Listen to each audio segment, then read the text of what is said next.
지금 여러분께서는 유감독의 문화극장을 구독하고 계십니다.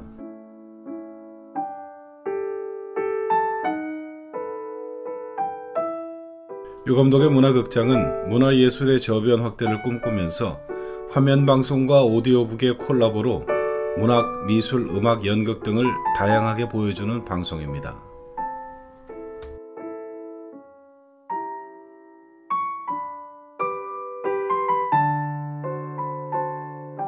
김천수 노인은 지극히 얌전했다. 하루에도 서너 번씩 큰 소리가 나고 머리를 쥐어뜯으며 세상의 온갖 악담과 욕설이 난무하는 시장 골목에서도 그는 남들에게 눈 한번 치뜨지를 않는 사람이었다. 아침이면 남들 잠이라도 깰까봐 살며시 함성문을 열고 금붕어가 든 어항을 한 손에 든 채 장사를 나갔다가 저녁이면 행여 발소리에 남의 비위라도 상할까봐 고양이보다 더 조용한 걸음으로 들어갔다. 그것이 이 골목에서 그간에는 인기척의 전부였다. 그는 말이 없고 눈빛도 그렇게 조용했다. 이상은 그가 술에 취하기 전의 사항이다. 법 없이도 살 수 있다는 천사표 김노인이 술만 취하면 전혀 다른 사람으로 변하는데 문제가 있긴 했다. 일단 술에 취하면 김노인은 목소리가 전혀 다른 사람의 것이 되었다. 군대식 구령을 외치며 두 팔을 쉴 새 없이 치켜 올리고 복잡한 시장 한복판에 서서 오가는 사람들을 이리저리 삿대질로 가리키며 교통순경 신용을 내는 것이었다. 그렇다고 시비를 걸거나 욕설을 하는 것은 아니었다. 입속으로 중얼거리거나 앞으로 갓! 하나, 둘, 서이 너희! 큰 소리로 하늘을 향해 구령을 붙이긴 했지만 그런 소리가 누군가를 향하는 것은 아니었다. 혹술집 골목에서 취객들과 눈이 마주치며 앞으로 갓! 소리에 시비가 붙어 멱살을 잡히거나 뺨을 후려맞는 경우도 있었지만 김노인은 아무런 저항도 없이 맥없이 맞아주고는 여전히 발을 돌려 앞으로 갓을 외치고 씩씩하게 행진을 계속했다. 그런데 김노인의 아내는 표독스럽기 그지없는 여자였다. 바짝 마른 얼굴에 희끗희끗한 머리를 극적거리며 그녀는 욕을 입에 달고 다녔다. 대개가 김노인에게 퍼붓는 욕들이었지만 한마디 대꾸도 않고 운명처럼 받아들이는 김노인 탓에 큰 소리가 나지는 않았다. 문제는 김노인이 취한 날이었다. 그런 날이면 두 사람 사이에 쫓고 쫓기는 한바탕 소동이 벌어졌다. 이른 봄이었다.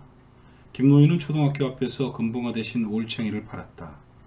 자연생활인가 하는 시간에 올챙이가 뭔지 그림책으로만 본 도시 아이들에게 선생은 올챙이를 구해오라는 숙제를 내주곤 했다. 용케 그런 정보를 알아낸 김노인은 기차를 타고 금촌까지 가서 올챙이를 한동이나 잡아왔다. 그는 원가가 비싼 금붕어 대신 거저 잡은 올챙이로 제법 재미를 보고 있었다. 올챙이 사시오. 다리 안 나온 건 5원, 뒷다리 나온 건 10원. 모처럼 술 한잔 걸친 김노인은 구령 대신 그 말을 외쳐대며 시장 바닥을 휘젓고 다녔다. 그리고 여느 때처럼 그의 악처가 나타났다. 이놈의 영감탱이 일로 안 와? 빗자루를 든 그의 아내는 두 팔을 걷어붙이고 김노인의 뒤를 쫓기 시작했다. 얼챙이 살려! 다리 안 난 놈은 5원! 이런 오살할 인간 세알 떡금 번 돈 술로 다 처먹고 자리한다. 일로 안 와? 얼챙이 살려! 그래 오늘 네 장날이다. 그렇게 약 올리다가 지명에 못 살고 말지. 빗자루를 팽개치고 부삽을 집어든 그의 아내는 신발이 벗겨지는 것도 마다 않고 그의 뒤를 맹렬히 쫓기 시작했다. 이제 김노인도 끝장이 날 판이다. 시장 사람들은 말은 하지 않았지만 그가 잡히지 않기를 마음속으로 빌었다. 드디어 뒷덜미를 잡힐 찰나에 김노인은 집 옆에 세워둔 사다리를 타고 지붕으로 올라갔다. 뒤미쳐 쫓아온 그의 아내가 사다리를 오르려는 순간 김노인이 사다리를 밀어 젖혔다. 뒤로 나자빠진 그의 아내는 눈에서 파란 빛이 돋을 정도로 도끼를 부렸다. 너 이 새끼 안 내려와? 이 개가 뜯어먹다 트리말룸? 너 오늘 내 손에 장사 치르고 말 줄 알아? 얼챙이 사려! 다리 안 난 놈은 5원, 뒷다리만 난 놈은 10원. 이런 베라먹다 뒤질 놈 같으니 아가리 닥치지 못해? 다리몽댕이 뿜질러 놓기 전에 빨랑 안 내려와? 결국 날이 어두워질 때까지 그의 아내는 세상의 온갖 욕들을 죄다 사용하고 2번씩이나 재활용을 한 뒤에야 제풀에 지쳐 집으로 돌아갔다. 술이 깰 때까지 올챙이 타령을 늘어놓던 김노인은 비둘기와 함께 지붕에서 잠이 들었다. 골목 건달 하나가 복이 안 됐는지 지붕에 살며시 올라가 노인을 데리고 내려왔는데 술이 깬 노인은 허리도 펴지 못한 채 겁에 질려 온몸을 사시나무 떨듯 했다. 아, 금께 대책도 없으면서 어쩌겠다고 많은 놈한테 엉까요? 그러다 정말 초상치를 나요. 마누라가 패 죽이는 건 살인죄도 아니란께. 객사보다 더 무서운 가정사란 말이시. 아따 떨기는 더럽게 떨구마. 꼭 우리 아버지 닮았어요? 건달이 제 고향집에 늙은 아비가 생각났는지 포장마차로 데려가 소주 한 병 받아주었지만 노인은 어찌나 몸을 떠는지 제대로 술잔을 비우지도 못했다. 그런 일이 있고 난 날이면 을의 밤마다 김노인 집에서는 벽치는 소리가 쿵쿵 울리곤 했다. 옆집 사는 사람들 말로는 그게 김노인 머리가 담벼락에 부딪히는 소리라 했다. 그의 아내가 김노인 목덜미를 잡고는 있는 힘을 다해 벽에다 머리를 박아대는데 그 소리는 이따금 김노인의 신음소리와 뒤섞이며 밤늦도록 이어진다고 했다. 닌 김이 어디 무서워서 장가나 가겄나? 다리에 힘 빠지고 물건 시원찮으면 대갈박에 구멍이 나서 죽을 테니 음에 난 장가 안 갈런다. 틀은 명색이 사낸디 맞고 살아? 가운데 추는 폼으로 달고 다닌디야? 무게중심 빡 잡으라고 삼신할매가 달아준 것인디 어떻게 앉아서 오줌 싸는 것들한테 맞고 살아? 안 살면 어쩌라고? 늙으면 도수 없는 것이여. 힘 있을 때 남자가 큰 소리 쳐도 늙으면 맹 못 쓰는 거요. 아, 저 노인은 맞고 싶어 맞간디? 힘 없음께 맞는 것이지? 그나저나 저렇게럼 단풀하게 헤딩하고 대골박이 성치 않을 텐데 어쩌면 좋을까잉? 좌판에 앉아 소주잔을 노닥이던 건달들이 혀를 찼지만 이튿날이면 김노인은 언제 그랬냐 싶게 얌전히 함성문을 밀고 어항에 담긴 금붕어나 올챙이를 팔러 나갔다. 그러던 김노인이 며칠 바깥 출입을 하지 않았다. 이따금 콜록거리는 기침 소리만이 새어나올 뿐이었다. 그의 아내 말로는 감기에 걸렸다고 했다. 기침 소리마저 멎은 지 일주일쯤 지나서 김노인이 죽었다는 소식이 들렸다. 펄진나게 감기약 지어다 먹였는데 맥을 못 쓰고 자꾸 늘어지더니만 갔어. 그의 아내는 이마에 내천처를 그리며 이웃들에게 남편의 죽음을 설명했다. 노인이 팔다 남은 금붕어를 싸게 주겠다며 술집 아가씨들마다 붙들고 흥정을 벌이는 그녀를 보며 어지간하다고 뒷공론이 많았다.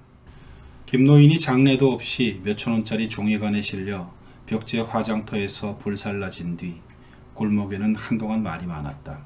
머리를 벽에 부딪힌 게 만성 뇌출혈이 되어 죽었다느니 감기에 걸려 자리에 누운 걸 일주일씩이나 밥을 주지 않아 굶어 죽었다느니 흉흉한 소문이 나돌았지만 막상 김노인의 아내는 태연했다.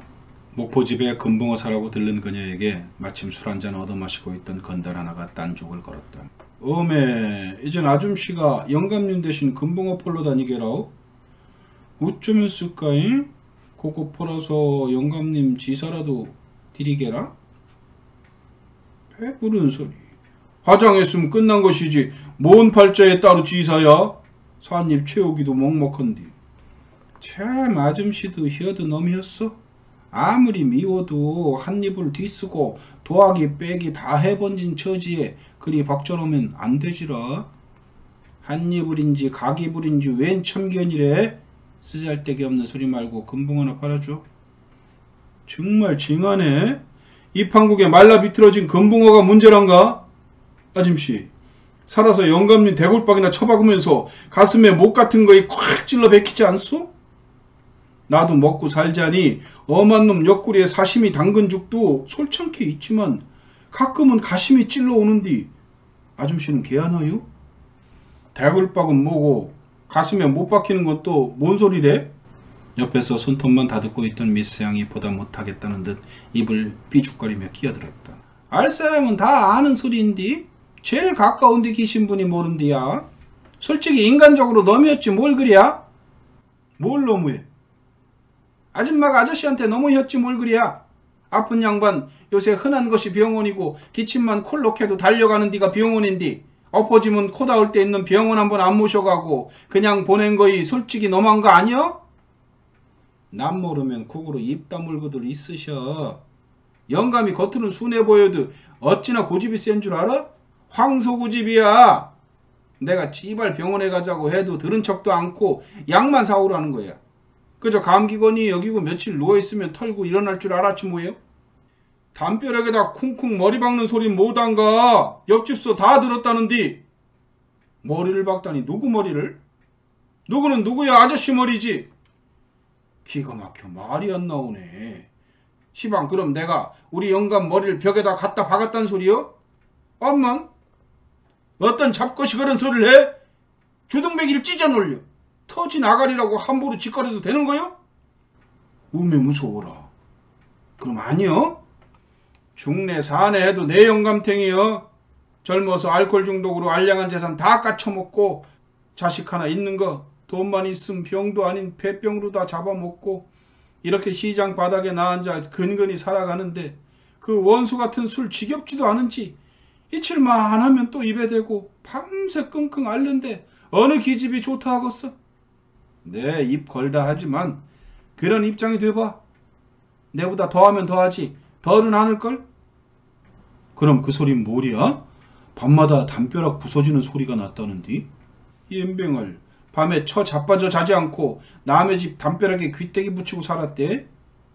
영감태이가 속을 배려놔서 술 퍼마신 날 아침이면 밥 한 톨 넘기지를 못해요. 그래 속 풀라고 방망이로 북어 두들긴 거다. 왜? 그것도 안 돼요? 유감독의 문화극장에서는 새로운 코너를 준비하고 있습니다. 시청자 참여 코너입니다. 오늘을 소중하게 살아보는 힐링 편지, 미리 쓰는 유서입니다.